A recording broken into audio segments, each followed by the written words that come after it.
Hello दोस्तों, dictation start होगी 3 second बाद।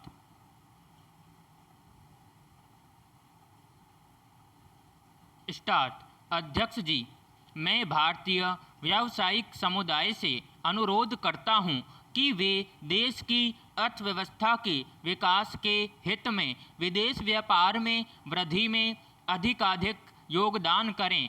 सरकार अपनी नीतियों के जरिए आर्थिक क्षेत्र में अंतर्राष्ट्रीय सहयोग को बढ़ावा दे रही हैं। भारतीय उद्योगपतियों को इसका लाभ उठाकर आर्थिक प्रगति की प्रक्रिया को बल देना चाहिए। विभिन्न देशों के साथ सहयोग बढ़ने से नई तकनीक के आयात तथा पूंजी की उपलब्धि के अवसर बढ़ गए हैं। इससे भारतीय माल के लिए नए हाट मिल सकते हैं, किंतु इन सुविधाओं का देश को तभी लाभ मिलेगा जब हमारे उद्योगपति तथा व्यवसायी अपनी क्षमता व कुशलता का उपयोग करके विकास कार्य में हिस्सा लें। पैराग्राफ। जैसे जैसे देश की अर्थव्यवस्था का विकास होगा, विदेशों में काम करने के लिए हमें अधिक से अधिक अवसर मिलेंगे और आधुनिक तकनीक के आयात की मांग भी बढ़ेगी,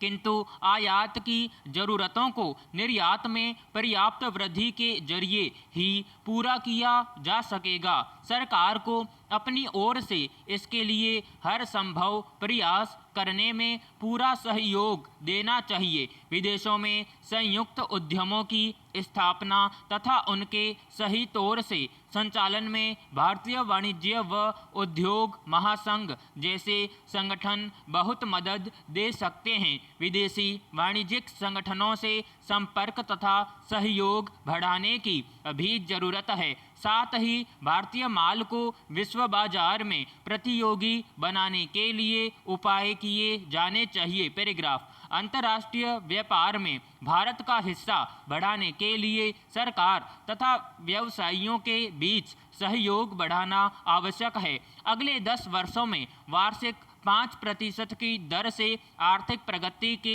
लक्ष्य को पूरा करने के लिए भारत के निर्यात में वार्षिक 9.12% की वृद्धि होगी। आर्थिक विकास में अंतर्राष्ट्रीय व्यापार का महत्व दिन प्रतिदिन बढ़ता जा रहा है। पैराग्राफ।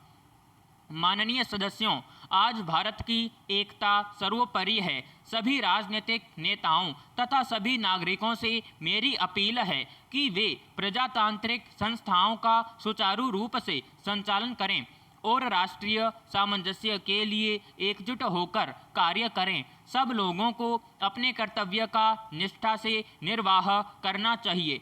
मेरा लोगों से अनुरोध है कि वे राष्ट्रीय एकता का सांस्कृतिक मूल्यों की रक्षा करके धर्मनिरपेक्षता, समाजवाद और लोकतंत्र के प्रति राष्ट्र की वचनबद्धता के निर्वाह में अधिकाधिक योगदान करें। पैराग्राफ। पिछले वर्ष हमारे देश की अर्थव्यवस्था में सुधार हुआ है। 7वीं योजना की शुरुआत से देश के उज्जवल भविष्य की ओर आगे बढ़ने का मार्ग प्रशस्त हो चुका है। कानून का शासन हमारी लोकतंत्रीय प्रणाली का एक दूसरा बुनियादी असूल है। यह हर नागरिक को समान रूप से रक्षा की गारंटी देता है। हमारे देश में कानून के सामने हर नागरिक समान है, इसलिए इसका परिपालन अति आवश्यक है। कानून लागू करने वाली एजेंसियों का फर्ज है कि वे शांतिप्रिय समाज के हितों के लिए कानून को मजबूती से लागू करें। पैराग्राफ।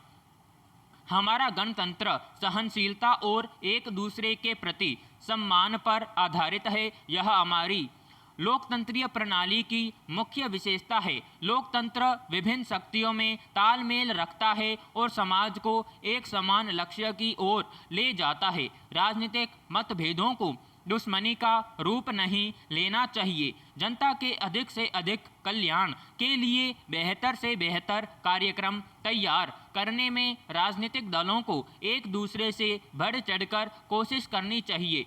यह सभी जानते हैं कि लोकतंत्र में मतदाताओं का फैसला सर्वोच्च होता है, इसलिए जनता की इच्छा को स्वीकार किया जाना चाहिए। अगर हमारे अंदर किसी तरह का मतभेद पैदा होता है तो मेरे विचार में हमें उसे आपसी बातचीत और सद्भावना के जरिए हल करना चाहिए। विराम समाप्त।